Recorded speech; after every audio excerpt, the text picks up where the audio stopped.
morning and welcome to Morning Movie News. First of all, I've already started to get some videos in honor of the 2000th episode here at Beyond the Trailer. For those of you who didn't see yesterday's Morning Movie News, I'm asking BTT viewers to send in short videos saying why you watch Beyond the Trailer and how it makes you a savvy moviegoer, or basically anything you want to add to the conversation. And those videos will be used to make a special anniversary episode. So as I said, I've already gotten a few, and thank you so much. And a big surprise has been the wonderful emails that those of you who've sent videos in are writing me as well to go along with the video. And they just mean so much, and I'm trying to answer all of them. So thank you so much, and I hope that if you haven't sent in a video yet, you are working on it, or perhaps you will, if you're on the fence, maybe you'll jump over now that you know you'll have plenty of company. So again, you can make a short video just with your iPhone, your in-camera computer, your in-computer camera, and then just send me the link to the YouTube upload. It just makes it easier for me to download it. Some of you haven't sent it that way, but don't worry, that's fine. But I would prefer it as a YouTube upload, and you can totally make it unlisted. Just send me the link at gracerandolph.com. And remember, Randolph is with a PH. All right, so yesterday was a very big movie news day. A lot of stuff happened, both at DC and Marvel, as usual, but this time the Marvel news was coming out of Fox. So it was great to see them making headlines, and I think that Fox is doing an excellent job ramping up to their X-Men Days of Future Past debut. It's dominating the headlines. You would think it was coming out this weekend, when in fact it's the weekend after. All right, so let's talk about, I think it's arguable what could be the biggest news. I mean, I think that Channing Tatum Gambit story made a surprisingly big splash, but come on.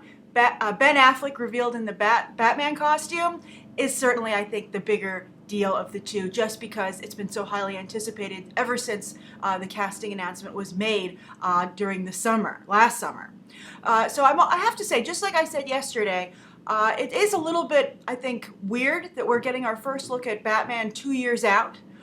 As I said yesterday on Morning Movie News, when just thinking about the Batmobile reveal, not knowing that Batman would be included in it, perhaps Zack Snyder looked at the Batmobile and said, "Nah, this isn't a big enough deal. Let's stick Batman in it." And it was very Zack Snyder-y tweet. He tweeted it out, and he talked about the camera he used to shoot it, and it just seemed like classic Snyder to me. I wonder if that camera company was at all involved in this. Maybe it was like a contractual obligation in terms of publicity. But anyway, if it was, they certainly got their money's worth, as that I guess Batman selfie really went across the entire globe. It was huge news. Everybody was carrying it, every website, and of course it was being dissected left and right. Some people were not happy. Some people were, and I have to tell you, as soon as I saw it, I just thought to myself, Frank Miller. Because it looks so much like The Dark Knight Returns, that Batman costume, down to the short ears, which I think were a very controversial decision, because it's so different from Nolan's Batman, and I guess to some degree it has to be to really stand on its own, but it is a very stark contrast to, I think, the more realistic direction that the Nolan trilogy went in. And so I think people are beginning to see that Snyder, I think Snyder, in Man of Steel, perhaps this might have been part of the problem, is that he was really wrestling with Nolan's legacy. Warner Brothers was like, yeah, do what you want, Snyder, but can you kind of do it like Nolan? And Nolan, of course, was an executive producer on the film, but Nolan's left. He's totally gone. So I think this maybe might afford Snyder some freedom, which might actually benefit Superman versus Batman. And I think it's clear that he's going a very comic book route. Now, of course, also Snyder has a very good relationship with Frank Miller that's given him great returns, with 300. That was the big movie, of course. Dawn of the Dead got that gig for Snyder, but 300 is the movie that put him on the map. He was involved with the sequel that just came out, 300 Rise of an Empire, and I think that those movies are really noteworthy for how much they incorporate the style of the comic book they're based on. Of course, Frank Miller's 300. And Robert Rodriguez has also gotten a lot of mileage out of copying the distinct visual style of Frank Miller. So I think there's a very strong chance, and it would be, I think, a solid decision, both creatively and business-wise, to do that again here with the Batman interpretation, and maybe even the Superman interpretation of Superman versus Batman. And if Snyder can bring in those kind of visuals, the visuals that were also on display, I think, in Watchmen. I mean, Watchmen had its problems thematically and story-wise and the way it changed from the comic. But visually, I don't think anybody can fault what Snyder did. And I think that opening credit sequence for Watchmen continues to be one of the greatest things ever made in at least comic book films. And it's just, it stands the test of time. And I think it's noteworthy not only in the way that I think it's very representative of the Watchmen comic, but also in its ambition. It's a very ambitious, yet not for the sake merely of ambition. It has a lot of weight to it, a lot of thought. There was a lot going on. It was very artistic, very stylistic, and very narrative. The story was told in that opening credit sequence. So if we can see Snyder maybe break free of Nolan's influence, or actually he didn't have to break free, Nolan let him go, he let the whole thing go, I would be very curious to see what we get. So I actually like this look. I'm a fan of Ben Affleck in this role. I'm rooting for him, as I said yesterday. If you've seen Runner, I think you're definitely going to be seeing shades of his Batman. But I think here, clearly they're going to meld Ben Affleck with Frank Miller's Batman. Now, Frank Miller's Batman was much older than Ben Affleck. Although I guess in Hollywood, Ben Affleck is old. It's so insulting. He's not that old. But I guess he's older than Henry Cavill. But I think they're going to be going that route. But I don't think the reason I bring up age is I don't think they can fully go that route unless they're talking about maybe old for a superhero. But Ben Affleck simply isn't old enough to have some of the problems that Frank Miller's Batman does in that story. It's a great story, by the way. The sequel wasn't so hot. They did actually years later make a sequel to The Dark Knight Returns, which was, clearly to some degree cash grab. It was unfortunate. And also I think there was no editorial supervision for Miller. He was allowed to run wild, and you shouldn't let anybody run wild in comic books, movies, or television. This is a group product for a reason. You need to everyone has to keep everything on the rails. And if the director isn't responsible enough to be that person, then a producer needs to step in and become the conductor. But anyway, the first book is very good. The Dark Knight Returns. It and Watchmen actually were incredibly influential. So in some ways, it's fitting to have Snyder doing both of those interpretations, to do Watchmen and then The Dark Knight Returns. And as I said, Watchmen wasn't a wash. There was a lot of good stuff there. And so perhaps if maybe, Goyer, maybe we'll get the best of everyone and it'll turn out to be a very good product. But that's what I thought when I saw this. I thought Frank Miller's Batman. I think it's a very interesting choice. You're going back to the comic book style uniform. Gone is Nolan's, almost armor. And I think, again, you're verging away from realism back to the comics. And some people are going to like that, some people aren't.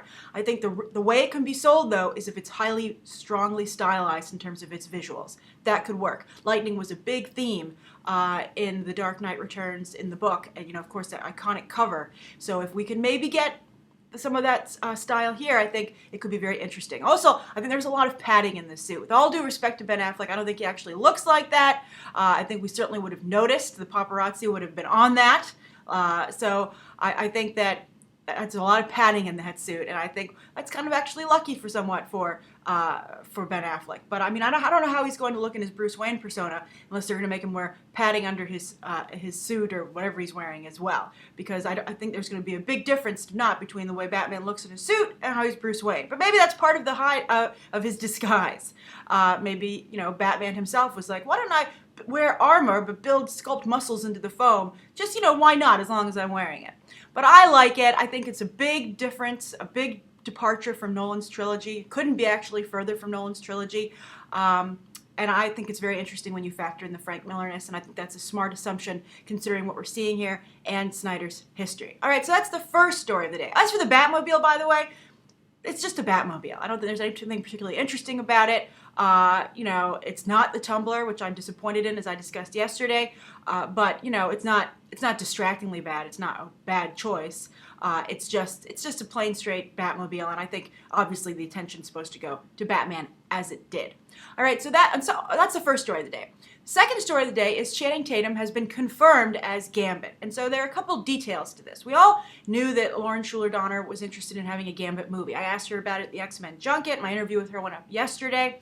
At that point, I think Channing Tatum hadn't been signed. This was last week because just a day or so ago, she confirmed that he was signed. So I guess maybe they were still deciding. And I guess when Channing Tatum saw the publicity machine that has rolled into effect for X-Men Days of Future Past, he said, I want to be a part of that. And now he is. So Lauren Shuler Donner yesterday or the night before revealed that Channing Tatum will be Gambit, and then some more details arose in that he will be introduced actually in X-Men Apocalypse. Very interesting development. And then I think if he's well received there, the plan is to give him a spin-off film. So that's very interesting to have a spin-off film with him and Wolverine. And I do think that Channing Tatum has the potential to really do something special like Hugh Jackman's been able to do with the role of Wolverine. Now, as many of you know, I've been rooting for this. I think this is a fantastic choice. I'd be a little nervous about Jupiter Ascending if I were Lauren Shuler Donner and her team. I maybe would have waited to see how that did at the box office first and how it was, at least received. If I could maybe spin it that it was a cult hit at least, that it had some respect. I think it's looking very iffy right now. But I think I can understand the decision to sign him now to even continue to further push the momentum for Days of Future Past. And so I also think, though, when you see Days of Future Past, my review is embargoed until May 22nd. I know some other people are putting their reviews out, but I said that I would not put my review out until May 22nd, and I want to maintain a good relationship with Fox's publicity department. I think that, it's important, it's the professional thing to do. So I can't put my reviews out until noon on May 22nd, but they will be up then, both a spoiler and non-spoiler review. But when you see the movie, you'll see that the actors are having a lot of fun. It's very much a boys' club, and I think, it's a very good-looking boys' club, I have to say. You'll see in my review that there's so many good-looking guys in this movie. I will say that I didn't even notice. I was so distracted. I didn't even notice till about, I'd say maybe halfway through the movie, that there were considerably less women in the film, even though the X-Men are famous for their female characters.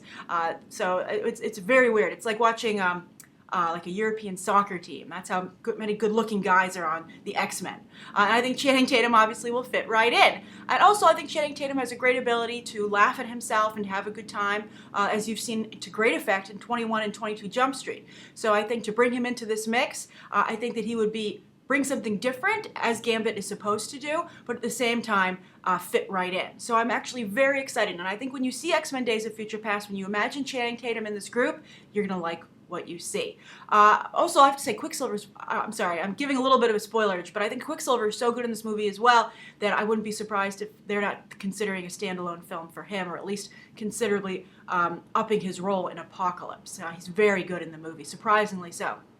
But Channing Tatum is Gambit. We went over this when there was a rumor. Lauren Shuler Donner talked about the fact that this has been a dream role for Gambit. Gambit has always wanted to be played by Channing Tatum. It's been a dream role for Channing Tatum.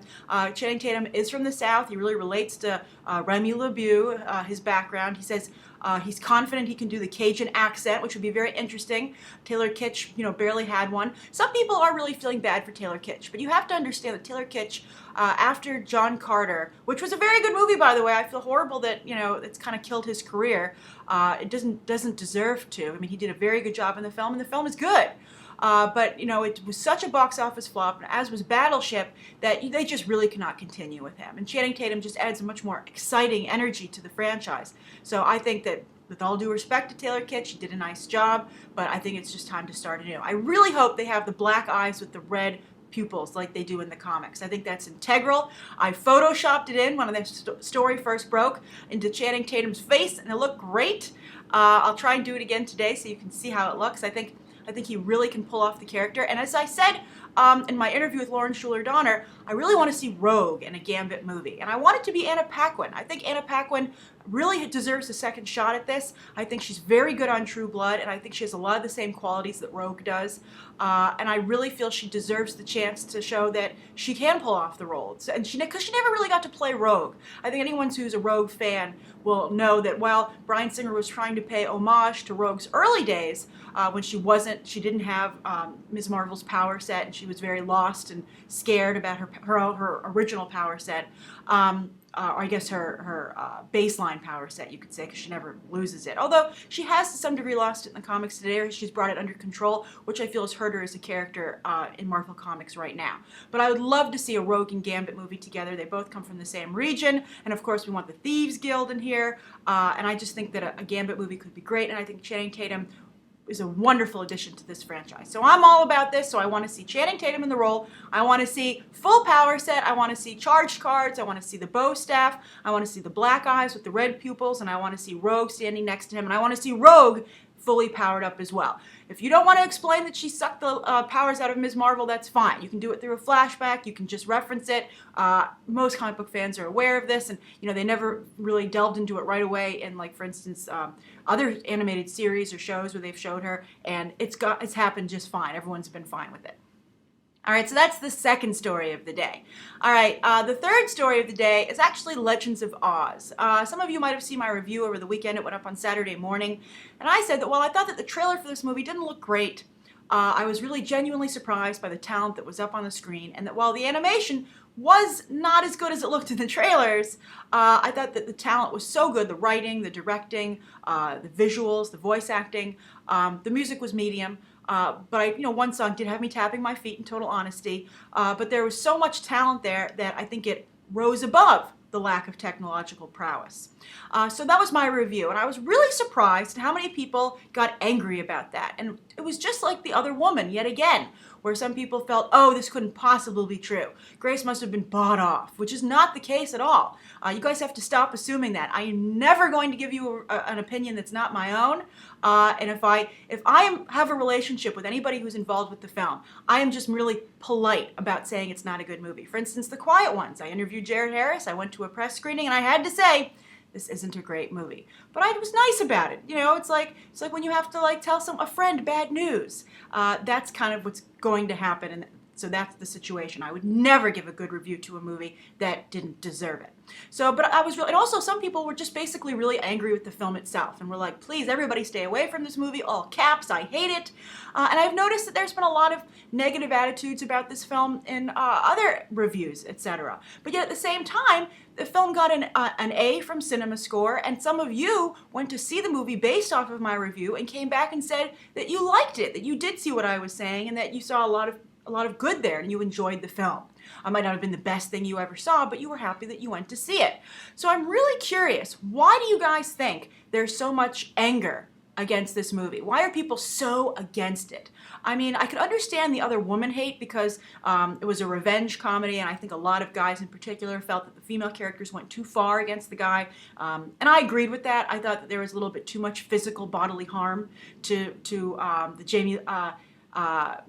Jamie Lannister character. I felt that was not very nice, and it was the one flaw of the film, and perhaps if they had dialed that back, there wouldn't have been the backlash from a lot of male viewers, but I could understand that. But I don't understand why anybody would have anything against this cartoon at a personal level. It's an animated movie, and it's a small little movie just trying to find a place for itself in the animation landscape, and I just don't understand why people are just some people are just so dead set against it. So for those of you who've seen the film, if you would like to say down below what your mindset was going in, what finally just made you decide to go, and what you thought of it once you saw it, that would be great. And also for those of you who are so against this movie, what is the problem? Why are you so against it? No judgments. I just want to know. I think it would be interesting for us to find out why you're so dead set against Legends of Oz having any kind of success. And for those of you who are, impartial, what's your view of the situation? Why do you think that people would be angry with Legends of Oz merely than just say, you know what, I'm going to skip it, it's not for me, I didn't care for it, whatever. All right, so those are the three stories of the day. Now, the viewer question comes from Mr. Cool Aiden. And Aiden, actually, I think this is the second time Mr. Cool Aiden has asked this question, and I missed it the other day, so I wanted to pick it up.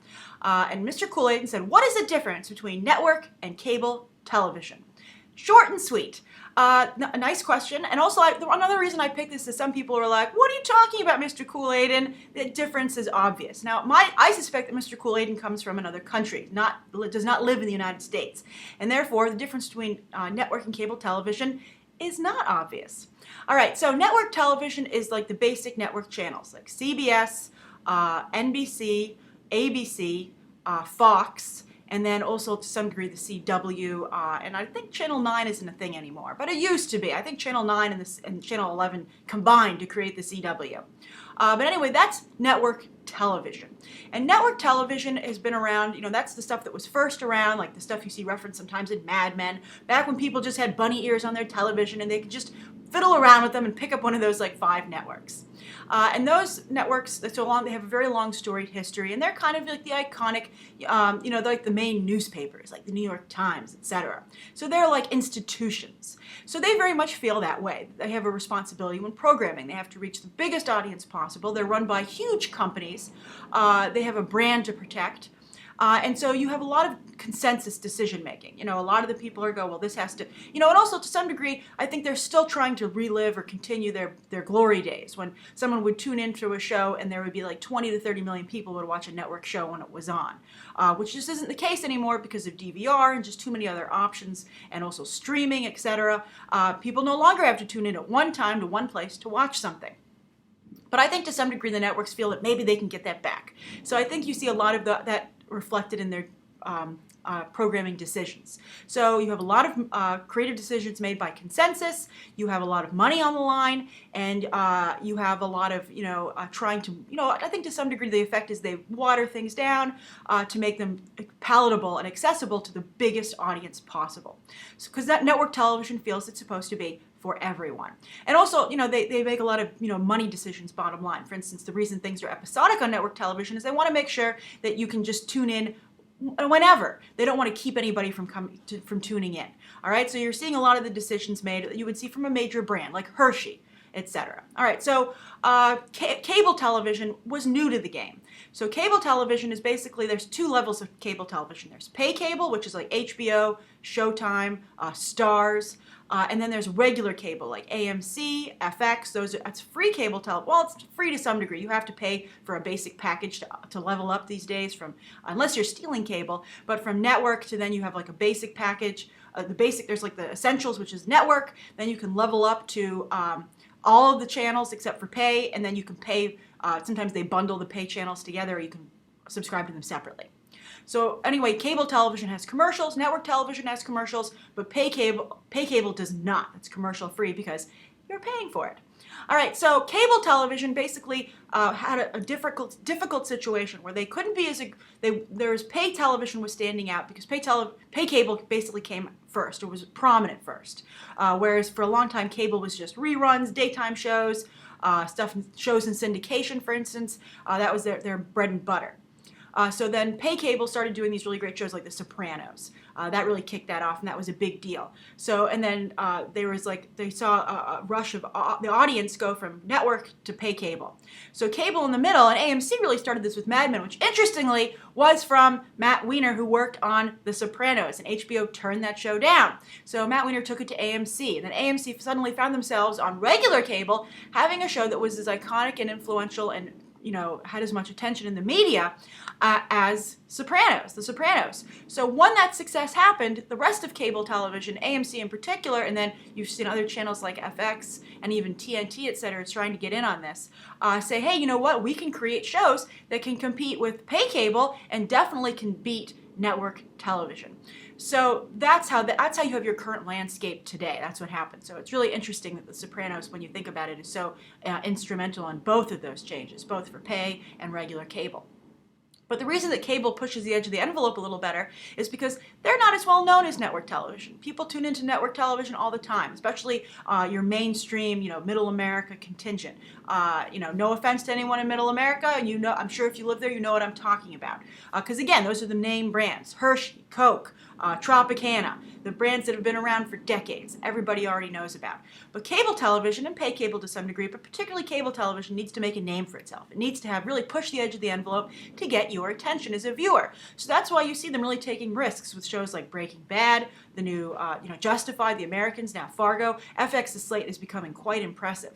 And then also, you see things like Dallas going up on TNT, and some other really interesting shows. For instance, I like Devious Maids. I think it's really good. That's a show on Lifetime that actually ABC turned down because it's from Eva Longoria and Mark Cherry from Desperate Housewives. And so they created the show Devious Maids, and it's on Lifetime. And now I'm watching Lifetime. How did that happen? I'll tell you how it happened. It's because Lifetime thought outside the box, picked up this show that the network turned down because the network, I guess, felt it was too small an audience because the cast is pretty much entirely, well, it's mixed, but the main cast is Latino.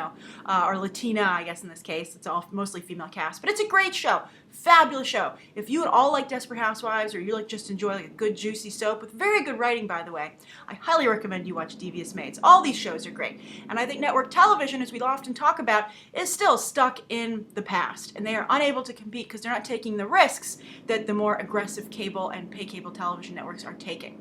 All right, so Mr. Kool-Aid, and I hope that was helpful in kind of helping you to understand the landscape of American television. And thank you everybody for tuning in today.